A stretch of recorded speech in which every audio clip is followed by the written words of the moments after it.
Hi. Quick question. Have you ever looked back at one of your favorite childhood games, remembered all the good times you had with it, and then thought, okay, but what if it made me want to tear my hair out instead? No? That's just me? Well, call it the power of darkness or something, because that's kind of how I felt when I decided to do a challenge run of Kingdom Hearts. The franchise is known to have a protagonist who literally runs on the power of friendship. But what if that was all that was keeping him above the cold hard ground? That's what we're aiming to answer today. Let's go over the ground rules of the run. First, no defensive moves or abilities. This includes things like dodge roll, guard, leaf bracer, and second chance. Number 2, no defensive magic or summons. This includes things like the arrow spells, Tinkerbell, and Bambi. Number 3, no defense raising items or accessories. This includes things like defense up and literally every accessory that raises defense in any way, shape, or form, which is a lot, so we're not going to list them here. Number 4, all world keyholes should be sealed. That includes optional worlds like Atlantica and the 100-acre woods. I didn't start with this rule, but we did it, and so I'm counting it as number 4. And then number 5, deaths are counted by the appearance of this very specific game over screen, which is really important for one single world that we will get to when we get to it. Now, all of that said, I didn't prohibit using accessories that raise HP. I also didn't prohibit items that restore both HP and MP, like potions and ethers. That's because, unlike the Tinkerbell and Bambi summons, you can only have so many of them, and they do not trivialize the challenge. So, you got it memorized? All right, let's get started.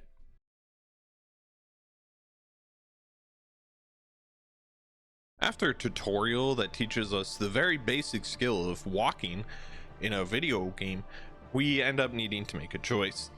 3 items are placed around us. First, a sword, which if chosen raises our attack and grants us attack-based abilities earlier. Second, a magic rod, which raises our magic and grants magic-based skills earlier. And third, the shield, which does the exact same thing but for defense. We're required to choose one and delete another, which will lower those stats and delay those abilities. For the purpose of this run, either the sword or the magic rod will do, but the shield has to be removed. I ended up choosing the sword as I believe that having access to some of those abilities that it grants earlier in the run would be more beneficial. Regardless, our choice made, we move forward in our weird dream sequence. The next encounter in this sequence has some Final Fantasy characters asking us some cryptic questions like, what is your favorite toothbrush color? Why does time move forward? And in the great expanse of infinite space, are we truly and utterly alone with nothing left to hope for and achieve as we go about our meaningless days of existence on this rock hurtling through the cosmos? The answers that you give to these, the most important of life's questions, determine how easy it is to level up during different parts of the game. Choosing the top answers each time means leveling takes less experience at the start, but it's going to take more later on, while the last answers mean the exact opposite of that. More experience early, but less later on. The middle answer splits the difference. I end up going with those middle options. Since I didn't know at the time just how much grinding I would have to do or when I would have to do that, I wanted to make things balanced just in case. It ended up being a pretty good option, I think, though honestly this choice is just a matter of preference. After that, we are given more tutorials, a potion, and then thrust into the tutorial boss fight against our sleep paralysis demon, which really isn't very hard at all. We just kind of spam attacks and after a bit it goes down. Upon waking up from our weird dream, we make our way through our opening world, Destiny Islands, collecting things for a raft that will somehow, someway, take us off the world. I spend a little time grinding tech points, which are experience points gained by deflecting certain attacks with your own attack, off of Titus and everyone's favorite racist Waka. So the outbatter behind that, those sandblasted grease monkeys. After winning a race against our childhood friend and rival Riku, we foreshadow the rest of the game by naming the raft Ansem. We then finish collecting items, go home, and in the middle of the night, our world is torn asunder. We gain the Keyblade, spam attacks against our Prowess Demon one more time, and get sucked up into a black hole. So, just a regular Tuesday, you know? This time, when we wake, we're in Traverse Town. And after checking out the nearby shops, it becomes clear that most of the accessories in the game we will not be able to equip, since they provide physical or elemental defense increases. We are then ambushed by yet more Final Fantasy characters who will gradually, over the course of the next few games, get sick of the Kingdom Hearts plot shenanigans and just disappear from the face of the game. But for today, their message is, "You're special, Sora." And the universe concurs with this statement by dropping Donald and Goofy directly on our head. At long last, we finally fight the first real boss of the game, Guard Armor. This early in the game, however, there aren't that many different abilities we'd have in a normal playthrough that changes how this fight goes, so it doesn't really feel too different from the norm. The only challenges are low defense, which means that every successful enemy attack takes over half our HP. But with some good tech timings, and a single death, we make it through mostly unscathed. It's at this point we get Dodge Roll, the first of many challenge band abilities. Thankfully, in the Kingdom Hearts series, abilities are unequipable, meaning we aren't in any danger of going for it accidentally. We can simply pretend it doesn't exist, and leave Traverse Town to truly start our adventure. Wonderland is next, where we are tasked with finding evidence of Alice's innocence. After collecting 3 of the 4 pieces scattered about, we return to the Queen, and along with evidence of her own, we must choose which piece to present. We, of course, leave this decision in the hands of chat, which, as you might expect, doesn't go well. Alright, we got a 60% chance of doing good. What are we feeling? What are we feeling? Number 3? Just straight in the middle? Alright. This is on you, Rentals.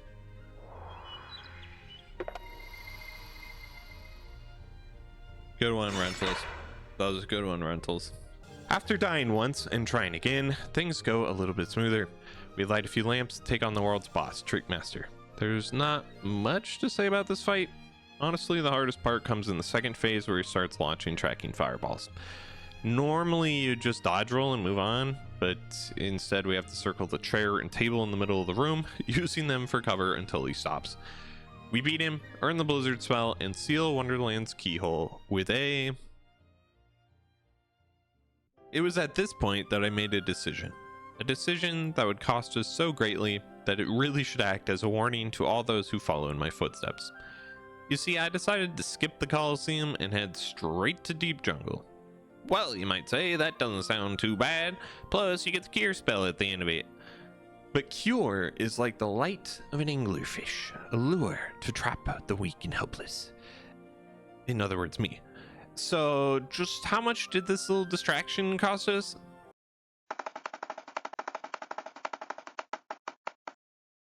Yeah.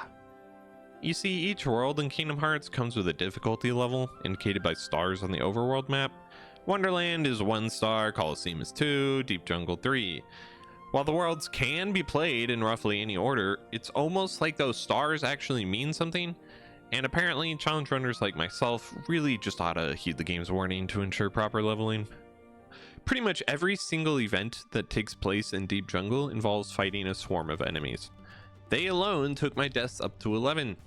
But the real challenge comes in the form of the boss, Clayton and the Stealth Sneak, which really sounds like a terrible children's book. You see, the fight is split into 2 phases. The first phase isn't that bad. It's just Clayton and some monkey heartless. We can safely ignore the monkeys and go directly for Clayton, as we only need a few combos before the battle transitions to the second and much worse phase.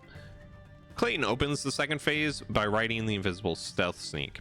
He immediately fires his gun, but we can dodge the shot by moving as soon as we gain control and timing a jump with his grunt.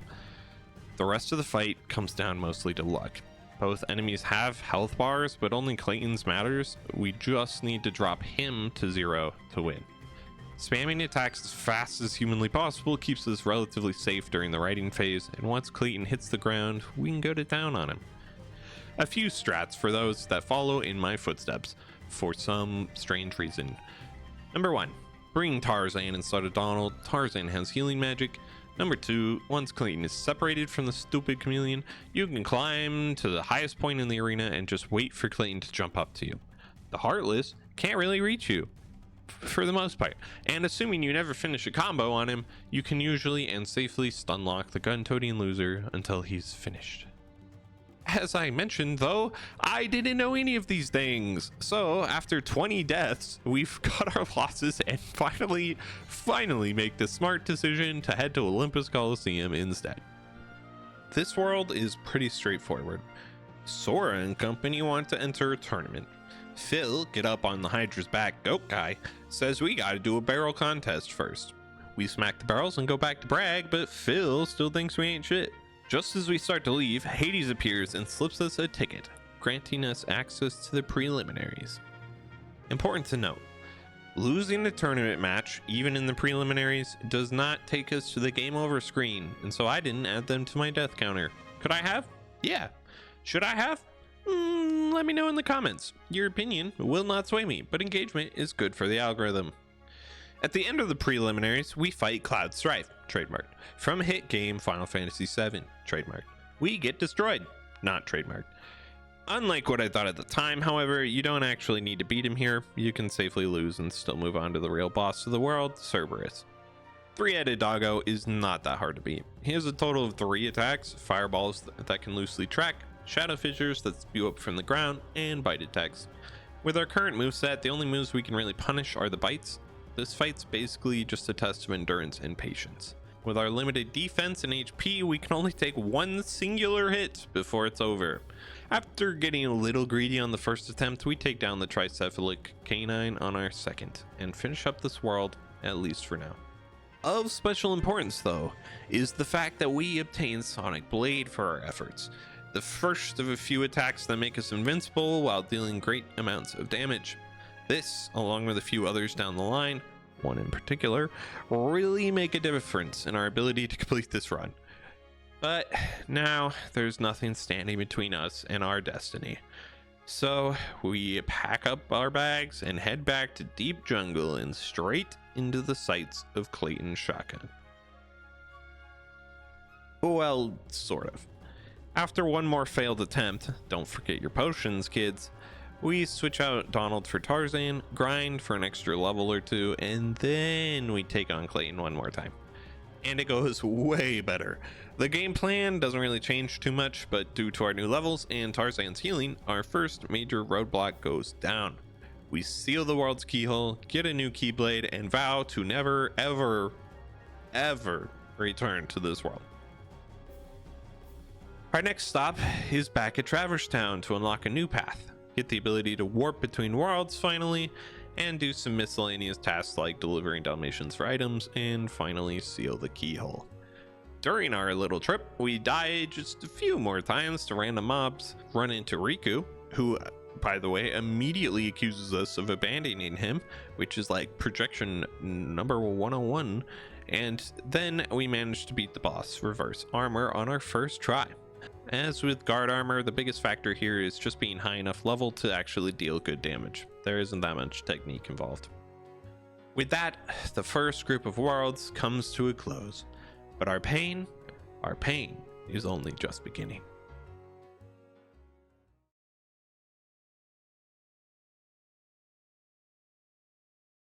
We fly off to the world of Agrabah, which is a world I wasn't looking forward to. Why? Well, you see, there are 2 bosses, neither of which are the final boss of the world, mind you, that are challenging even on a normal playthrough.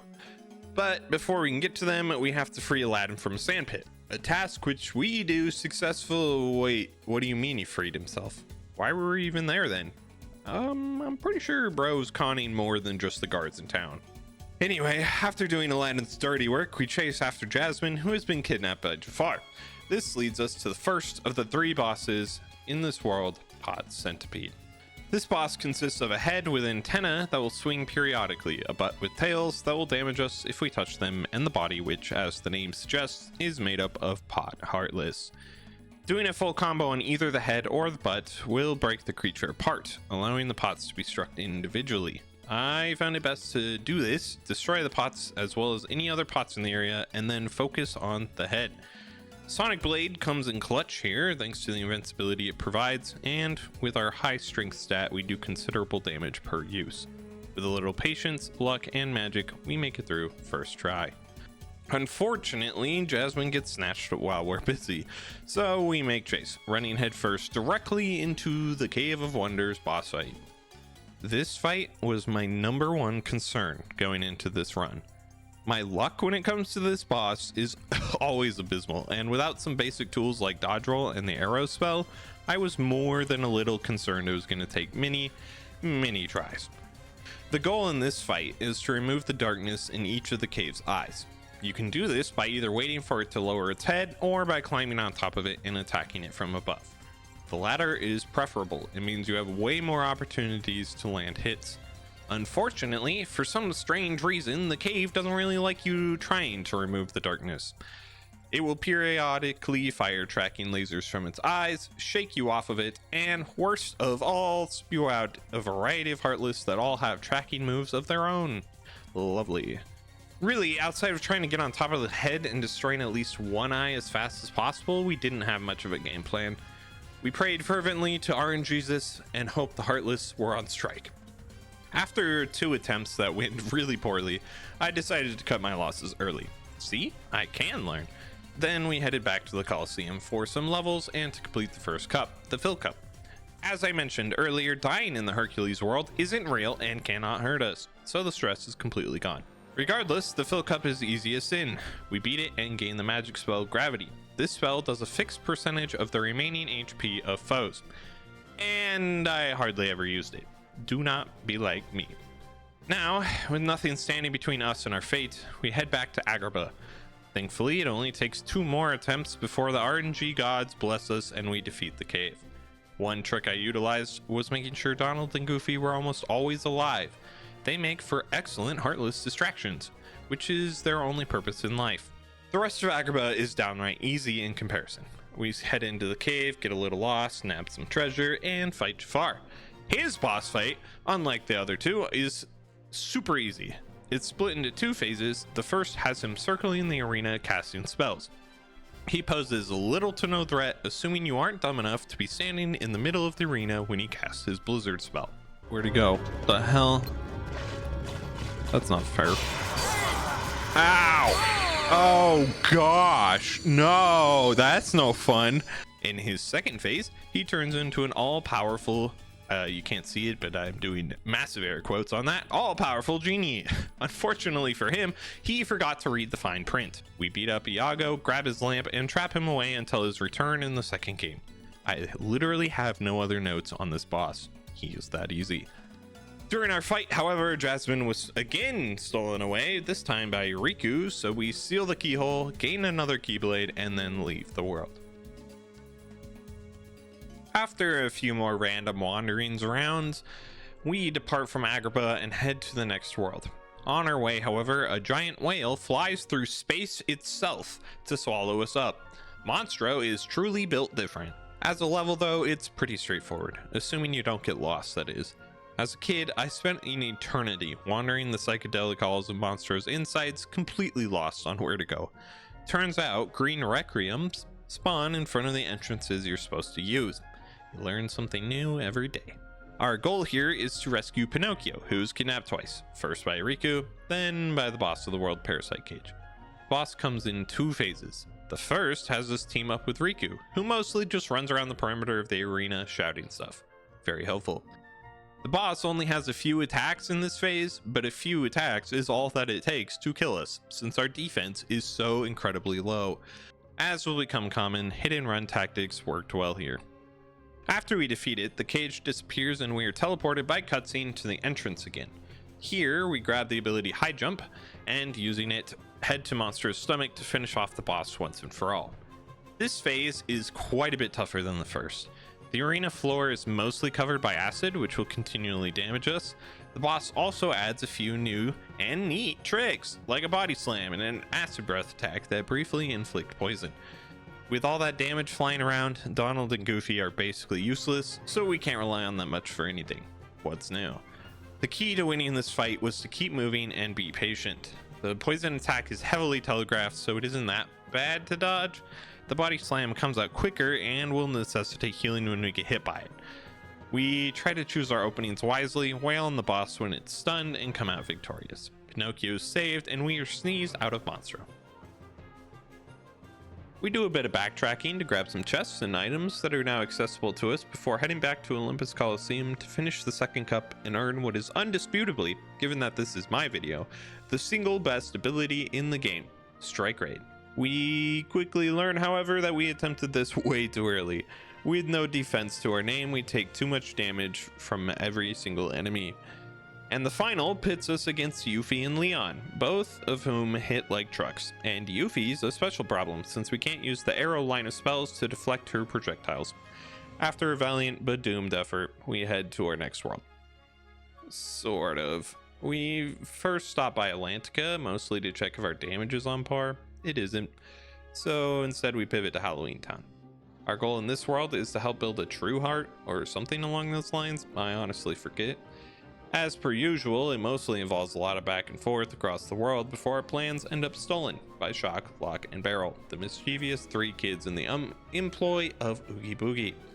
We chase them to Oogie's manor and best them into submission. The fight is not hard. Since we chose the sword at the beginning of the game, our damage output is high enough to make short work of them. We spam make liberal use of Sonic Blade and come out fine, aside from our ears, which are bleeding after having to listen to their cries of pain for the last several minutes. Once defeated, the children reveal the location of Oogie Boogie, who, upon confrontation, swallows the heart we are making, and a boss fight ensues. The Boogeyman's fight is one of the more unique ones in the game. Oogie will throw out dice periodically that determine which enemies or hazards need to be fought or dodged before he becomes vulnerable. Luckily, unique does not equal very hard. We play patiently and swing wildly when he is open. Side note, I think it's possible to destroy all 3 dice he throws before they land, which will skip the hazard phase each time. I never managed to pull it off though. The Oogmeister isn't finished just yet though. He transforms into his manor. Yes, you did hear that right. And the next phase sees us popping darkness sits across his enlarged body. Turns out too much darkness is really bad for your skin. The power of light, thankfully, is better than luxury night cream and Botox, and we put the bag of bugs down for good. Off to the worst world in the entire game, Atlantica. I cannot understate just how much this world sucked. Like, it sucked more than a vacuum with a clean filter. It sucked more than pigeons drinking water. It sucked more than student debt. Okay, so maybe not that much, but like a lot, okay? The biggest issues with Atlantica are threefold. First, movement limits our combat options, which removes abilities like Sonic Blade and Strike Raid and forces every attack to stay grounded, so no aerial combos here. Number 2, the shark, this punk, stalks us through certain areas and hits like he's trying to isekai Sora into another universe. Wait, is that spoilers? And 3, Ursula. Both her fights are issue enough that they could be separate items in this list. And honestly, I don't want to talk about this world any more than I have to, so let's just skip straight to those. After Ursula steals the king's trident, we chase her to her lair. The first fight centers around Ursula's cauldron. She'll feed it some juice, and if left alone, it will start spewing out massive amounts of magic damage. In order to stop it, we're given the hint, use magic. This is one of those situations where you're being told the truth, but in a way that's so non-specific you feel lied to. You see, when Ursula feeds the cauldron, it will turn a specific color. Now, you might think, like I did, that this indicates a specific type of magic that you're supposed to use on it. But no, you're just supposed to spam magic. The color is irrelevant. I, however, didn't know this until much too late, nor did I know just how much magic it would take. We entered the fight without ethers, and with a mediocre MP stat, which meant that, at a certain point, winning required perfectly dodging attacks for an eternity, while slowly rebuilding MP off the 2 eels. Not super doable. Thankfully, it only took 3 deaths before I figured it out. Ungratefully, this was the easier, less obnoxious Ursula fight. The real pain is just starting. Welcome to Giant Ursula, aka the worst boss fight in the game. On the whole, I give the benefit of the doubt to early PS2 games. They often have jank and other weird game design decisions. It's part of the charm. This fight, however, is an affront to all that is good in the world. Let's break it down. First, and absolutely most importantly, lightning strikes will spawn at our current location for the entire fight. They do not end, and they are always accurate. I cannot stress how bullshit of a design this is. Combos underwater do not make Sora travel very far, so committing to multiple hits on the boss almost guarantees getting hit in return by one of these lightning bolts. This can somewhat be offset in a normal playthrough through the use of arrow spells. We have no such luxury here. Next is her laser attack. Pretty self-explanatory. It's a big laser. Just swim left or right to dodge it, right? Correct. About 80% of the time. And sometimes, even if we play perfectly, the laser just catches us anyway, because why not? Finally, her second phase, the lightning spam. Once she reaches about 1.5 HP bars left, she enters her second phase. It's almost identical to the first, except she decides to just spam even more lightning bolts, this time in an AoE right around her. Staying close to her during this move just risks death. But alas, we do not have too much of a choice in the matter. Altogether, it's just a miserable time. And I haven't even mentioned her bubble attack or her inhale into bite combo that forces us to stop attacking and simply swim away. Oh, and I haven't mentioned that Donald and Goofy have zero sense of self-preservation and will die to the tracking lightning bolts the entire fight. On the winning attempt, I spent the majority of the final HP bars swimming around in a circle, only going in for pot shots before swimming away. Trust me, I would just skip this fight if I were to do this challenge run again. It is not worth it. But we did do it, and we did come out victorious. So eat that, Ursula. Not very tasty. As we fly away from our personal hell, however, some pirates ram our ship, taking us directly into our next world, Neverland. Well, mostly just Captain Hook's boat, actually, and the clock tower in London, so not Neverland at all. Anyway, it's here that we finally reunite with Riku, and believe it or not, Kairi. She seems a little bit out of sorts, but Sora, being the optimist that he is, doesn't seem to mind much, even when we're thrown into jail. Neverland is a really short world, which is good because the camera-induced motion sickness is so real. As the chatter said, the Kingdom Hearts camera just kind of runs on vibes, and nowhere's that more true than here. Enemies are also ramping up in damage. From now on, for the rest of the game, we are never more than a couple of hits away from dying. This becomes extremely apparent in boss fights, which are now more endurance tests than actual fights. Case in point, the classic Shadow Doppelganger fight, a gaming staple since Ocarina of Time. Don't fact check me on that, I didn't. I begin this encounter by saying, thankfully it's not 1v1, which ends up only being true on a technicality.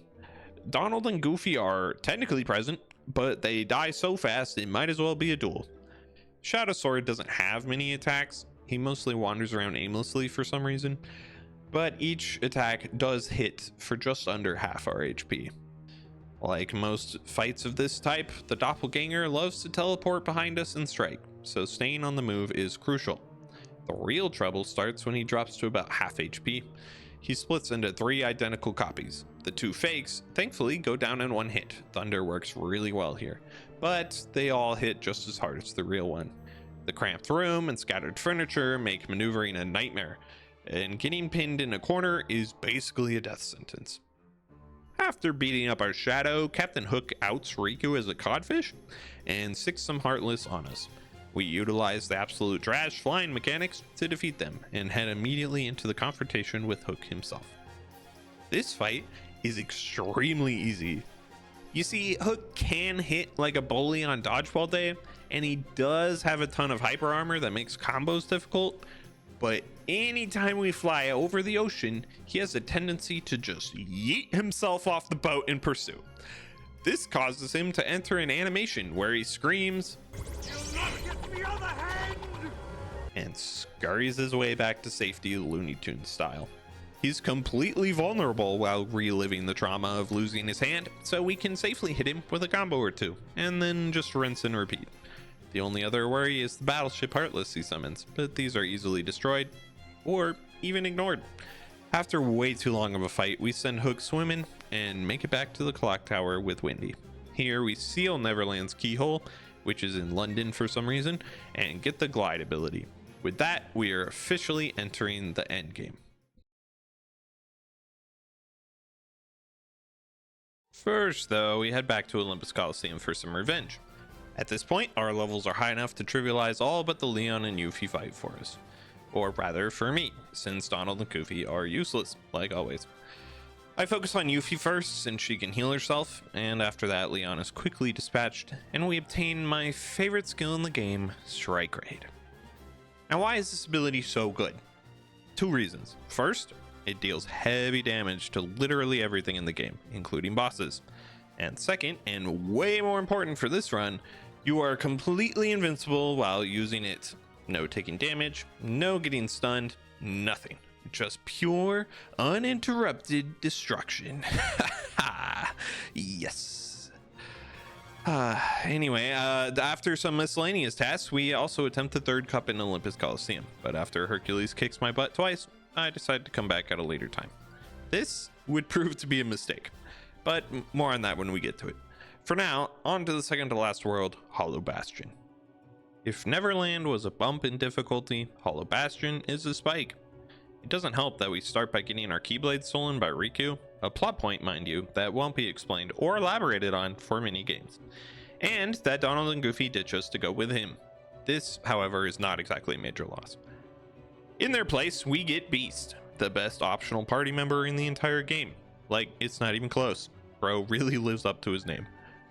And it's good that he does, because without the Keyblade, the best we got is a wooden sword, which does no damage to the Heartless. We can use magic more effectively, but the damage is reduced. Plus, we never had much damage that way with our build anyway. After making our way through some Heartless and an easy puzzle, trust me, it's easy. Just ignore those buttons. They're just decoration, despite looking exactly like the other buttons. We open the gate to the castle and confront a sentient codfish. I mean, Riku. After the power of friendship prevails, we reobtain the Keyblade and start the first Riku fight in the world. This one is significantly easier than the one that is coming up, but that doesn't mean that we can take it easy. He loves to dodge, or hyper armor through our attacks, and his counterattacks take a sizable chunk of HP. Thankfully, we have Strike Raid now, so we just spam that, and he goes down on our first try. The rest of the world is mostly platforming and puzzles, as per usual. Some areas and enemies, such as the wyverns on the outer edge of the castle, do require some careful navigating to make sure you... yeah, don't plummet to a much earlier part of the world. But otherwise, we just continue on. Eventually, we enter the room with the first of the two Maleficent boss fights. This fight has Maleficent flying around on a rock named Francois. If you know, you know. All the while pelting us with magic.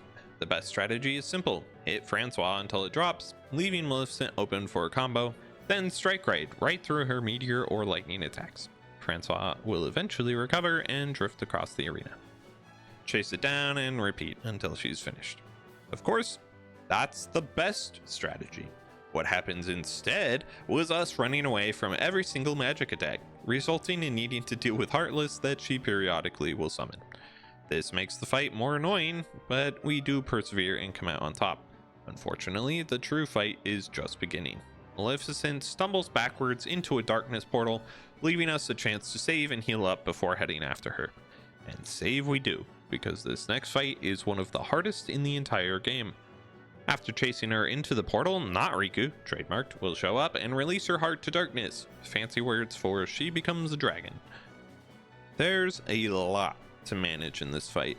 Before it even starts, we need to load up our party members. Beast is way better than Donald, as I learned after a few deaths, with potions and ethers. In a normal playthrough, you can cheese this fight by summoning Tinkerbell, who just provides infinite healing and a free revive. Not so much in this run, so spamming items like we're addicts and outfitting our party to enable our habit is about the best what we can do. Then there are a few attacks that we really need to look out for. First, whenever we aren't directly in front of her, Maleficent will stomp around until she's facing us, and each stomp will create a shockwave. While this isn't a problem for Sora, he can just jump and glide over it, Beast and Goofy, unsure of how to use their own functioning legs, will be hit and die. To help mitigate the amount of damage they take from this attack, I attempt to stay as close to Maleficent's head as possible. The second threat is a spin attack, which can only be dodged by not being anywhere near it.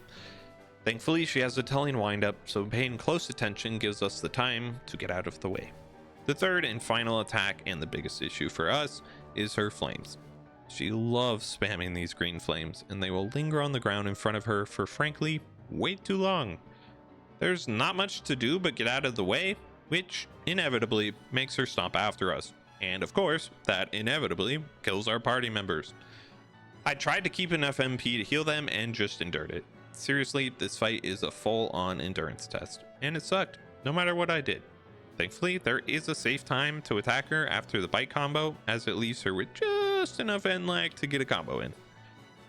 After attempting the fight a few times, I decide to leave for a bit and do miscellaneous tasks while formulating my grand strategy I just described. When we come back, I go in for one final attempt that we won after like 5 minutes, which is an eternity in gameplay time. Finally though, it was time for the most iconic cutscene in the game. I'll just let my past self explain. Okay, so this cutscene, I watched this cutscene 1.5 million times as a child, because on the original PS2 version you can't skip cutscenes, and up until this point, as my 10-year-old self or whatever, I hadn't equipped like any abilities. I'd probably switch keyblades, I would think, but maybe not. Basically I was woefully unprepared for this fight, and without anything, we just lost over and over and over and over and over for like, I don't even know how long, but it was a long time. So much so that I gave up on the whole game for like months. But man, it was to the point that this cutscene is ingrained in my mind. After cutscene, Sora breaks the rules of the challenge run by blocking Ansem, Seeker of Darkness. We begin one of the hardest fights in the game.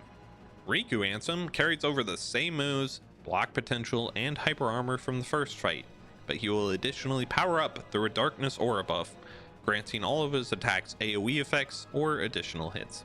This buff phase turns on and off until he reaches about 1 HP bar left, at which point he enters buff phase permanently.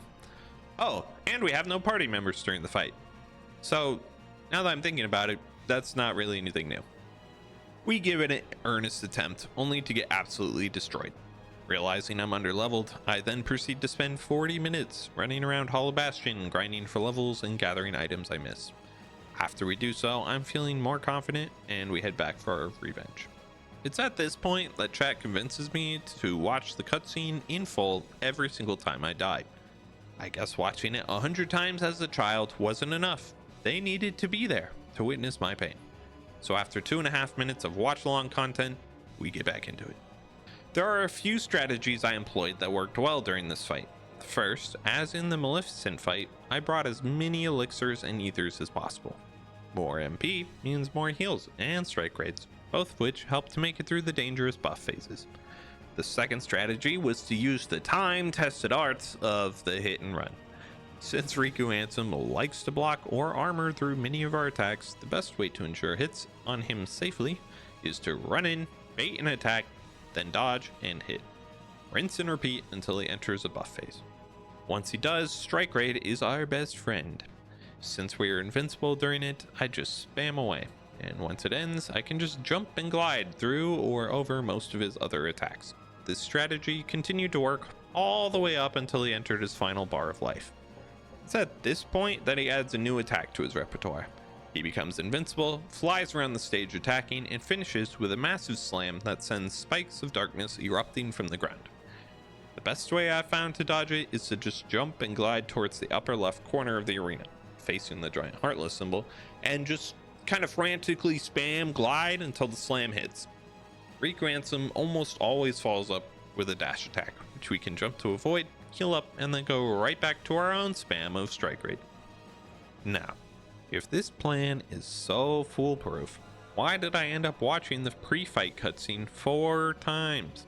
That's because the worst enemy in this fight isn't the Seeker of Darkness, it's the camera. I haven't talked about it too much up until now, but just know that if you're going to attempt this challenge, that the camera will betray you. This game has no idea how to handle the camera once things get frantic. Even using lock on doesn't help. When locked on, the camera prioritizes centering Sora, which means we can't see our target until we get hit. It sucks so bad. In the end, however, we prevail, causing Riku to disappear into darkness, leaving behind his Keyblade. Seeing this, Sora has the bright idea of stabbing himself. The darkness really must have gotten into him or something. In stabbing himself, he frees Kairi's heart from the depths of his own and she wakes up. Unfortunately, now quite literally heartless, he turns into a Heartless. And nobody named Roxas, but that's like getting way ahead of ourselves there. Anyway, we give chase to the fleeing Donald, Goofy, and Kairi before conveniently being turned back into our normal self through the power of love. I still don't understand why or how this works. I'm not sure anyone does. Then it's back to Traverse Town at the behest of the game writers, where we learn that we need to head back to Bastion in order to finally seal the keyhole. Honestly, it's this sort of writing that makes you wonder if Nomura was paying them by the minute. But before I complied, I decided it was time to take on the third cup in the Coliseum again. Now, do you remember how I mentioned that putting this cup off until later would come back to haunt me? But after Hercules kicks my butt twice, I decided to come back at a later time. This would prove to be a mistake. Turns out, once you beat Riku Ansem, every world in the game scales up in difficulty. Meaning what we were once perfectly leveled for, we are now under-leveled for. We don't even make it back to Hercules before I give up. For now. Forced to do what the game wants me to do, I get the gummy ship part needed to travel back to Hollow Bastion. We also spend this time making the greatest gummy ship known to man, capable of taking any hit. Now, do you remember what I said about the writers and developers getting paid by the minute? Honestly, it's this sort of writing that makes you wonder if Nomura was paying them by the minute. Upon arriving, we learn we have to traverse the entire world again, instead of just, placing us right near the boss, guarding the keyhole, where we had already gotten to before. As a result, we spend 3 deaths and 20 minutes just getting back to where the keyhole is. Lovely. For our efforts, we face the first of a few Behemoth Heartless. This enemy specializes in AoE attacks, all but one of which are easily dodged by jumping onto its back. No, Phil, no. Get back. Which just so happens to be where its only vulnerability, a single horn on its head, is. We just spam strike rate and regular attacks and it goes down. We are a little overconfident and die once, but otherwise it isn't a hard fight. With that, the keyhole is sealed, we have a heart-to-heart with Leon and the gang, and start prepping to head to the end of the world. The end of the world, yes, that's what it's called, is basically just Encounter City. And as could probably be expected, each encounter is full of the most difficult enemies in the game, including 2 of which are making an appearance for the first time, Angel Stars and Invisibles. Both of these enemies hit like your mom's backhand and have periods of invulnerability, making fighting them dangerous and tedious all at the same time. Even these normal enemies are dealing over half our HP in a single solid hit, so we abuse strike rate to keep ourselves relatively safe. We inch our way forward along the path, running back to save and heal as needed, before we arrive at the second unavoidable Behemoth fight. There is another one before this, but it's optional, so of course we did it. It's exactly the same as the first, except the arena is smaller. We just hop on its back and go to town.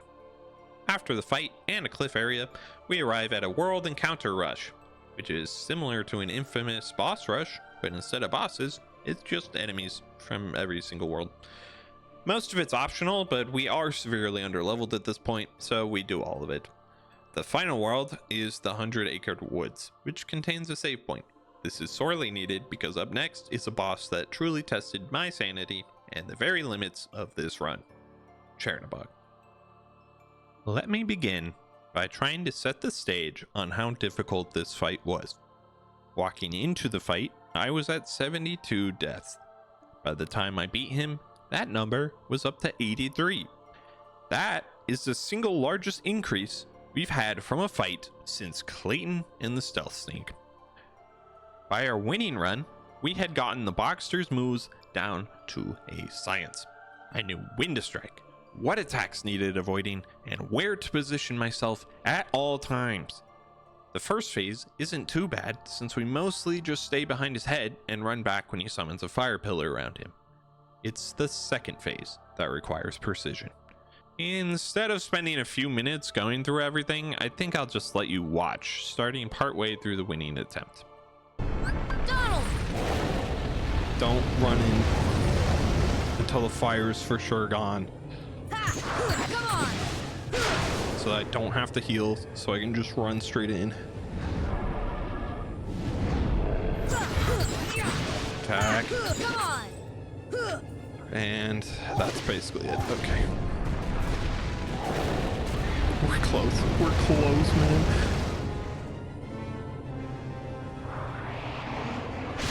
Wind. Dodge, dodge, dodge, dodge. Straight to the crotch, straight to the crotch, straight to the crotch. Get to the crotch. Oh no, get to the crotch! Get to the crotch! Heal! Fire, get out of the fire. Donald!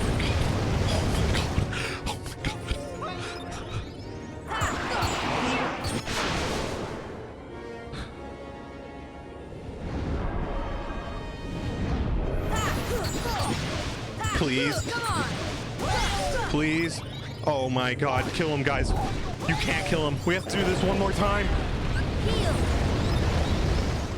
Ah! No! No. Oh no. Oh my god, no. Oh my god, wait. No, please, no. Please, no. Please, no. Crotch. Fireballs don't screw me. Fireballs don't screw me.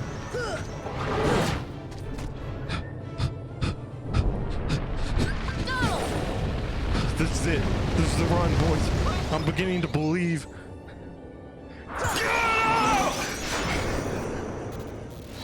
Ah! Yes! Yes, baby!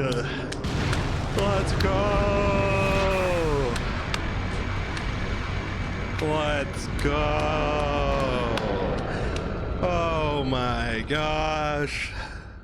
The biggest challenge in this fight comes from the lack of the arrow spell line. Those lasers, Aurora could deflect them. Fireballs, we'd take half damage from the ones that hit. And at the end of the day, less time running means more time attacking. More time attacking means a shorter fight. And a shorter fight means fewer chances to screw up. Still, we did make it through. Unfortunately for us, one final, mind-numbing challenge waited before the boss gauntlet. And if, after the Chernabog fight, you're asking yourself, what could possibly be worse than that? Well, I have the answer. Randomness. You see, even though Chernabog could kill in only a few hits, those hits were scripted and could be worked around. This final challenge throws away the bosses and instead puts us up against waves of enemies. The first two waves aren't too bad. Just a single behemoth, which we've downloaded the attack pattern of, followed by a small number of Dark Ball Heartless. After that, there are 5 to 7, I genuinely couldn't tell you, more waves of Angel Star, Invisible, and Dark Ball Heartless. When I say that this part made me lose my mind, I'm not exaggerating. I still haven't found it. If you see it, please tell it to answer my calls. I really need it to come back. This room is already difficult enough on Proud Mode using every tool the game gives you. Numerous threads in online forums are filled with people asking for advice on how to make it past this one single gauntlet. And the answers always recommend things that are off limits in this run. So, after 12 deaths, I decided it was time for a break. Unfortunately, I was under the impression that it was impossible to go back and save the game. You can just fly upwards after the Chernabog fight. Meaning quitting now would just mean fighting the Boggy Man again. But I didn't care. I reloaded my save and ended the stream.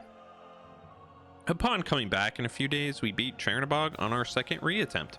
My strategy is nearly foolproof for that fight, I am telling you. Then we head back to save and begin a grind. You see, in between streams I did some research. Turns out the recommended level for the final boss is 50, right where we were sitting. However, we can't dodge, or use arrow spells, or have any accessories with defensive abilities equipped, meaning that the only way for us to survive the waves of Heartless was to get a little bit over leveled. In our challenge run reality, over leveling was more like balancing the playing field. First order of business, finish 100 Acre Woods. Doing so earns us an EXP ring, which makes the coming grind a little shorter. Still, we spent nearly an hour running back and forth between a hallway and the Gizmo shop in Traverse Town, just to squeeze out 4 more levels. Then it was time. We went back to Olympus Coliseum to beat the Hercules Cup once and for all. Thanks to the levels we had gained, we were able to give Hercules his long overdue beating, which allowed us to seal the world's keyhole. Enter another hour of grinding in various worlds while gathering items we had missed, and we finally reached level 59. Having decided that that arbitrary number was perfect, we headed back to the room that caused us so much grief the first time around. And we may have beat it on the first try. Turns out that all we needed was 9 more levels. Who knew? For strategy, we just stuck to our tried and true strike rate. We also made sure to bring in lots of elixirs for Sora and loaded out Donald and Goofy with ethers and potions. Oh, and we prayed to our Jesus. That too. But with that final hurdle out of the way, only the final boss stood between us and answering the question in the title of this video. So we summoned our courage, restocked our items, and headed through the final door. If you've never played a Kingdom Hearts game, then you might not know that when I say final boss, what I really mean is final boss gauntlet. You see, each game in the franchise has Sora and company fighting against different variations of the boss until they're finally defeated. Thankfully, once we beat certain parts, there are built-in checkpoints, meaning dying doesn't completely reset our progress. The first phase pits Sora, Donald, and Goofy against Ansem, now in his true form, on the ruined beaches of Destiny Islands. This fight isn't too bad, though there are a couple things to watch out for. First, he loves to yell, "I'm Guardian!" and summon his shadow figure to block attacks. It's possible to get around him, but I found it easier to just wait a second or two for it to vanish. No, the real problem in this fight is when he says the line, "This is the cue to run for your life. If you do not, you get hit by an attack that turns an attack menu option into freeze, allowing the Guardian to grab and stun us for a few seconds while Ansem attacks. Without defense, freeze is a death sentence. Even running and not employing the freeze option does not help. The Guardian will periodically show up and deal damage anyways. Strike Raid, as always, bypasses this entire issue. Are you beginning to see why I like this skill? After defeating this phase, we reach a checkpoint and are given time to restock our items. After making sure our party is good to go, we head through to the dark arena in the middle of the island. From here, we are separated from Donald and Goofy and forced to face off against our paralysis demon one last time. Nothing has changed about this fight since the beginning of the game. We just spam attacks. Up next, however, is an enhanced version of the first Ansem fight, but this time we're all by ourselves. He has a few new attacks, but the biggest concern is his invincibility move, where he summons the Guardian from the ground on repeat until ending with a 4-way blast. My best bet was continuously jumping and super gliding during this. If and when that failed, I used, say it with me now, Strike Raid. We weren't doing any damage, but neither was he. Though we lost once, prompting a fight with the dark side again, we pushed through, claiming another checkpoint. Now that we beat his ass twice, Ansem decides a change of plans is in order. What are those changes? How about the classic suspiciously phallic shaped kind? We are still alone in this fight, and the oh so wonderful flying mechanics make a return. Still, it isn't too bad. Ansem has very limited range, making hit and run strategies extremely viable. The bigger issue is the lasers that he constantly summons. They deal a lot of damage and can only be dodged by actively flying up and down, meaning that if we're attacking while they're active, we're gonna get hit. Guaranteed. This fight takes forever. It's another case where enduring and patience are more important than anything else. Don't die, get attacks in when you can. Eventually, I deplete his health bar, forcing him to take a power nap. In turn, a few portals open, allowing us to rescue Goofy from the clutches of whatever the hell was keeping him trapped. With him in tow, we now fight the head of the phallic ship thingy. Seriously, what in the world is this, and why? Just why? Hit and run tactics work best here, since he constantly triggers lightning attacks that cover the area around him. But honestly, from here on out, the game's basically won. No joke, as a kid, I literally just let Donald and Goofy handle the final few phases while I focused on healing them. The first, and probably last time that they will ever be relied upon. Beating the head off, literally, opens another portal, letting us rescue Donald. We then destroy the core at the center of the ship, before turning our attention one final time to Ansem, who is finally awoken after getting his beauty sleep. Understandably pissed that a 14-year-old child, a humanoid dog, and a duck are beating him, Ansem decides to pull the age-old strategy of spam the most annoying attacks available. Yep, it's lasers nearly 24/7 in this final fight. Oh, and he occasionally summons a black hole, but we just fly away from it until it explodes. After dodging the lasers as best we can while getting chip damage in, Ansem, the Seeker of Darkness, finally goes down. We did it. Turns out you can beat Kingdom Hearts with no defensive options available. I just really wouldn't recommend it. As my first ever challenge run, this really was a blast to complete. Going in, I felt like I had a rough idea of what some of the difficult sections would be, but there were definitely things I wasn't expecting to be as hard as they were. Looking at you, Clayton. The hardest part of the challenge wasn't, ironically, the lack of dodge rolls or blocking, it was actually the lack of arrow spells. Being able to take half damage and deflect most of the projectiles in the game is a huge benefit when trying to survive difficult encounters. Other than that, not having Leaf Bracer, Second Chance, or any of the abilities that let me tank attacks was a pretty significant difficulty increase. Still, playing the game in this way did force me to learn the movesets and patterns of bosses and enemies. Doing so does unveil some pretty glaring design flaws, Ursula, but also made each encounter more exciting. Still, I would not recommend playing this way. Anyways, thanks for watching and take care of yourself. Yeah?